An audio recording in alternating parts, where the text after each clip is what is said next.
কর্ম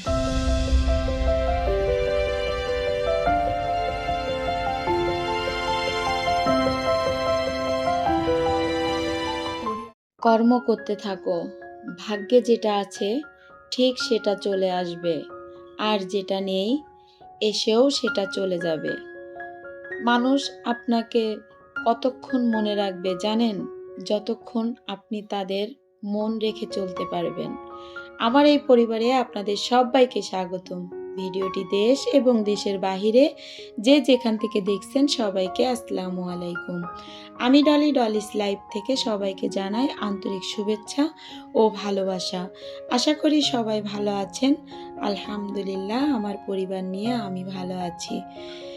এই যে ভিডিওটি কিন্তু দুপুরবেলা থেকে শুরু হয়েছে। তোমাদের ভাইয়া সেরি খেয়ে সে চলে গিয়েছিল ঘেরে, যেখানে সে খাবার দেয় যে ঘেরে, সেই খাবার মানে সেই মালিক আর কি মাছ ধরেছে, সে ফোন করেছিল যাওয়ার জন্য। এই যে গিয়েছে, যাওয়ার পরে সে আমাদেরকে একটা কাতলা মাছ দিয়ে দিয়েছে, আর 2টা রুই মাছ, আর কিছু ছোট মাছও দিয়ে দিয়েছিল, সেটা তোমরা দেখতে পাবে। তা আসলে কি বলবো, মানুষ বলে না যে আপন থেকে পর ভালো, পর থেকে জঙ্গল ভালো। তো এটাই সত্য কথা, আপনের থেকে পর কিন্তু আসলে অনেক ভালোবাসে। আমি এই পর্যন্ত দেখেছি আমার আপনজন যতটা আমাকে ভালো না বাসে, তার থেকে পর আমাকে কিন্তু অনেকটা ভালোবাসে, এটা আমি সবসময় বলবো। এই যে দেখো, এখানে কিন্তু বড় বড় কই মাছ আছে, আর পুঁটি মাছ আছে, এখানে তোমার ছোট ছোট বেলে মাছ আছে, চিংড়ি মাছ আছে। মাছগুলো অনেক ভালো লেগেছে। আমি মাছগুলো কুটে ধুয়ে তারপরে কিন্তু রেখে দিয়েছিলাম। মাছটা কোটা হয়নি, তোমাদের ভাইয়া ওই যে আঁশটাটা ছাড়িয়ে দিয়েছিল। তো এটা দেখো, তোমাদের ভাইয়া আর আমি মিলে মাছগুলো কিন্তু কুটে বেছে সুন্দর করে তারপরে কিন্তু রেখে দিয়েছিলাম। সেই ভিডিওটা তোমাদের কাছে আসলে শেয়ার করা হয়নি, কারণ ভিডিওটি অনেক বড় হয়ে যাচ্ছিল। এই জন্য আমি কেটে ছিঁড়ে তারপরে কিন্তু এই ভিডিওটি আর কি সাজিয়েছি। এই দেখো, কই মাছ জ্যান্ত, আর আমার বাবা কিন্তু পাশে বসে আছে, সে দেখতেছে। আর এই যে আর কি বলবো, ভয়েস দিতে বসলে আশেপাশে অনেক সাউন্ড আসে, তা তোমরা এই ভয়েসগুলো একটু প্লিজ মানিয়ে নিও। কি বলবো, বলার আর কোনো ভাষাই নেই, কারণ যখনই ভয়েস দিতে বসি তখনই আশেপাশের কিছু না কিছু সাউন্ড চলে আসে। কতক্ষণ বসে থাকা যায় বলো? তারাবি পড়তে হবে, নামাজ, খাওয়া দাওয়া, তাড়াতাড়ি না ঘুমালে আবার সেহরির সময় ওঠা যায় না। এই জন্য আর কি ভয়েসটা দিতে বসেছিলাম। তারপরে সাউন্ড তো আসে। কাতলা মাছটা কিন্তু অনেক বড় মাশাল্লাহ। আমার শ্বশুরবাড়ি যখন ছিলাম, শ্বশুরবাড়ি ঘেরের থেকে ধরে নিয়ে আসতো, তখন তো আমি অনেক ছোট ছিলাম, তখনও কিন্তু বড় বড় মাছ কুটেছি। আর এখন কিন্তু পারি না, হাতে ব্যথা, মানে ব্যথা পাওয়ার পরের থেকে আমি মাছ কোটাই বন্ধ করে দিয়েছি। কিন্তু ওই যে মাঝে মধ্যে তো কোটাই লাগে। তো এই মাছটা তোমাদের ভাইয়া আঁশটে ছাড়িয়ে দিয়েছিল, আর এই মাছ, ছোট মাছগুলো আমি কিন্তু আঁশটা সুন্দর করে মানে ছাড়িয়ে নিয়ে তারপরে রেখেছিলাম। তোমাদের ভাইয়া কিন্তু এই মাছটা ওজনও দিয়েছিল। তোমরা এই মাছটা কতটা ওজন সেটাও তোমরা দেখতে পাবে। আর ভিডিওটি তোমরা দেখতে থাকো, আমি তার ভিতরে তোমাদের কাছ থেকে প্রতিদিন যেটা চেয়ে নিই সেটা আমি চেয়ে নিচ্ছি, কারণ না চাইলে আমার আপু ভাইয়া আন্টিরা সবাই ভুলে যায়। কমেন্ট করে ঠিকই, কিন্তু লাইক দিতে ভুলে যায়। সেই জন্য বলতেছি, আমার ভিডিওটি যদি কোথাও কোনো জায়গায় একটু ভালো লেগে যায়, প্লিজ লাইক দিতে ভুলবে না। আর যদি এই ধরনের লাইফস্টাইল ব্লগ দেখতে চাও, তাহলে চ্যানেলটিকে সাবস্ক্রাইব করে পাশে থাকা বেল আইকন অল অপশনটি সিলেক্ট করে রাখবে। এতে করে আমি যখন নতুন কোনো ভিডিও আপলোড করব, সঙ্গে সঙ্গে নোটিফিকেশন চলে যাবে তোমাদের মোবাইলে। সুযোগ বুঝে তোমরা সেটা দেখে নিতে পারবে। আর যারা এই কাজ করে আমাকে প্রতিনিয়ত সাপোর্ট করে যাচ্ছ, তাদেরকে অসংখ্য ধন্যবাদ।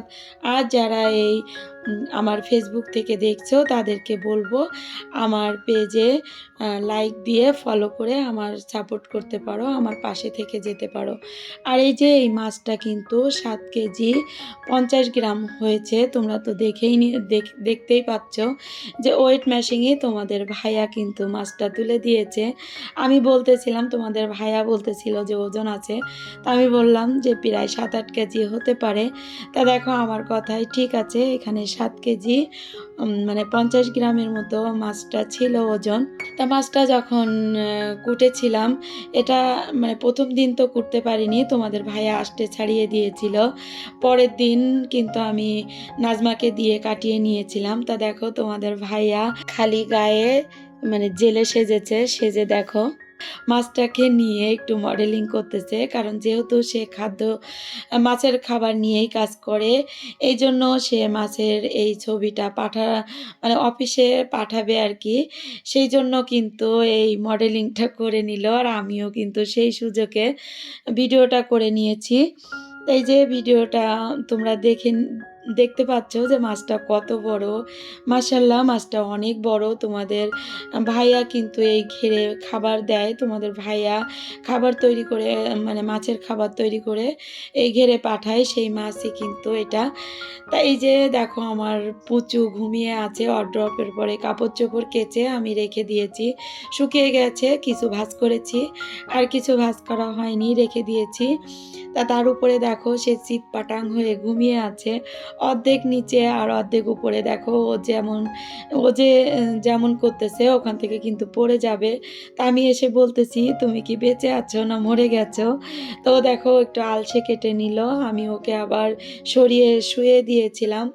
আমার বাবাটা ওর হাত নিয়ে খেলতেছিল, আমি বললাম তুমি টান দিও না। তো এই যে দেখো আমি সরিয়ে দিচ্ছি, তবু কিন্তু ওর ঘুম ভাঙতেছে না। ও যখন ঘুমায় তখন এভাবেই ঘুমিয়ে থাকে।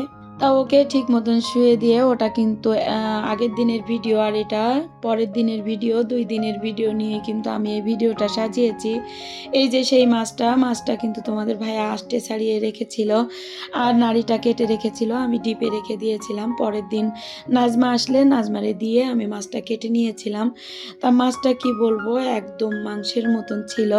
মাছটা কিন্তু আমি রান্না করে খেয়েছি, মাছটা এত স্বাদ হয়েছে। তা আপু ভাইয়া আন্টি তোমাদেরকে যদি খাওয়াতে পারতাম তাহলে আমার আরেকটু ভালো লাগতো। তা আমি তো আর খাওয়াতে পারবো না, তাই না? তবে তোমরা দেখো মাছটা অনেক সুন্দর, অনেক বড়। তো নাজমা কাটতে পারতেছিল না, আর বলতেছিল যে ভাইয়াকে দিয়ে মাছওয়ালাকে, যারা মাছ কাটে তাদের দিয়ে কাটালে ভালো হতো। তা আমি বললাম ওই যে ঘেরে থেকে নিয়ে এসেছে, আর দুপুরবেলা তো যারা মাছ কুটে দেয় তারা তো থাকে না, ওরা সন্ধ্যাবেলা থাকে, আর সন্ধ্যাবেলা তোমার ভাইয়া তো তারাবি পড়তে যায়। এই জন্য তা তুমি কেটে দাও আর আমিও পিস পিস করে নিব। তা ও আর আমি কিন্তু দুইজনে মিলে মাছটা কুটে নিয়েছিলাম। তা মাছটা কুটতে যেয়ে ও কিন্তু হাঁপসিয়ে গিয়েছিল, আর কুটার পরে ওকেও কিন্তু আমি কয় পিস দিয়ে দিয়েছিলাম, কারণ যেহেতু ওকে দিয়ে কুটিয়েছি। আর যখনই আমি ওকে দিয়ে মাছ কুটাই তখনই কিন্তু আমি ওকে মাছ দিয়ে দিই, যেহেতু ওর বাসায় ওর স্বামী আছে, ওর 2টা বাচ্চা আছে, ওর বাচ্চা 2টার জন্য আমি মাছ দিয়ে দিই। কারণ ওরা তো গরিব মানুষ, আমরা তো খেতে পারি, আমরা কিনে খেতে পারি, আর ওরা তো কিনে খেতে পারে না। সেই জন্য ওদেরকে দেওয়ার চেষ্টা করি আমি সব সময়। তো মাছটা দেওয়ার পরে ও কিন্তু অনেক খুশি হয়েছিল। আসলে সেই ভিডিওটা কিন্তু আমি রাখিনি, কারণ আমি রাখতে চাইনি, এই জন্য রাখিনি, ভিডিও করিনি, ওকে দিয়ে দিয়েছিলাম। তো ও আর আমি মিলে কিন্তু মাছটা কুটে নিয়েছিলাম। ও কিন্তু চলে গিয়েছিল ঘরটার মুছে কাপড় ধুয়ে দিয়ে। আমি মাছগুলো ধুয়ে কুটে দেখো পরিষ্কার করে নিয়েছি। মাছগুলোও কিন্তু ছোট মাছগুলোও কিন্তু কুটে দিয়েছিল। এখনও বেলে মাছ আর পুঁটি মাছটা কাটতে বাকি আছে, ওগুলোও ও কেটে দিবে ও বলেছে। এই মাছগুলো কিন্তু আমি এভাবেই ফ্রিজে রেখে দিব। এটা যখন শক্ত হয়ে যাবে তখন 1-2 ঘন্টা পরে আমি কিন্তু একটা একটা করে ছাড়িয়ে আমি মাছগুলো রেখে দিব। তো এটা আমি পরবর্তী ভিডিওতে তোমাদেরকে দেখাবো, কারণ এভাবে যদি রাখা হয় মাছ তাহলে কিন্তু মাছগুলো নিতে সুবিধা হয়। আর যদি একসঙ্গে রাখা হয়, টোপলা করে রাখা হয়, তাহলে কিন্তু মাছগুলো খুঁজে পেতে সমস্যা হয়। আর মানে কি বলবো, ওই ভিজিয়ে রাখলে মাছগুলো নষ্টও হয়ে যায়। এই জন্য আমি মাছগুলো একটু শক্ত করে পিস পিস হিসাবে আমি বক্সে রেখে দিই। মাছগুলো নেওয়ার সময় যে কয় পিস আমার লাগে আমি সেই কয় পিস নিতে পারি। আর এই যে ওই মাছটা কিন্তু আমি ভেজে ওই দিনকেই রান্না করেছিলাম। মাছটা এত মজা লেগেছিল কি বলবো, মাথা দিয়ে, ডাটা দিয়ে, আলু দিয়ে এই মাছটা রান্না করেছিলাম। আর মাছ ভুনা করেছিলাম, কিছু মাছ ভুনা করেছিলাম, যে দাগা পেটির যে মাছগুলো দিয়ে। মাছটা এত ভালো লেগেছিল কি বলবো।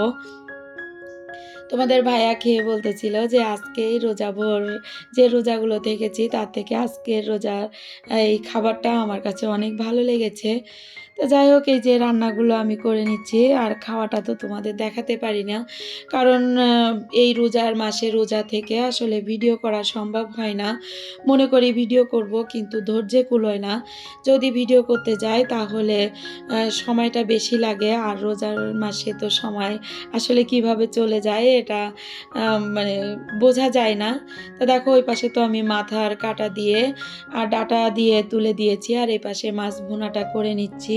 তা আমার যে নতুন নতুন আপু ভাইয়ারা আসতেছে তাদেরকে বলবো, প্লিজ আমাকে একটু সময় দিও, আমি তোমাদের পরিবারে চলে যাব। আর পুরাতন আপুদেরকে বলবো, আপু তোমরা যেভাবে আমাকে ভালোবাসা দিচ্ছ এভাবেই দিয়ে যাও। আর আমি ভিডিওর প্রায় শেষ পর্যায়ে চলে এসেছি, বিদায় নিব, ফিরে আসবো নতুন কোনো ভিডিও নিয়ে। ততক্ষণ ভালো থাকো, সুস্থ থাকো, আমার জন্য দোয়া করবে। আল্লাহ হাফেজ, আসসালামু আলাইকুম।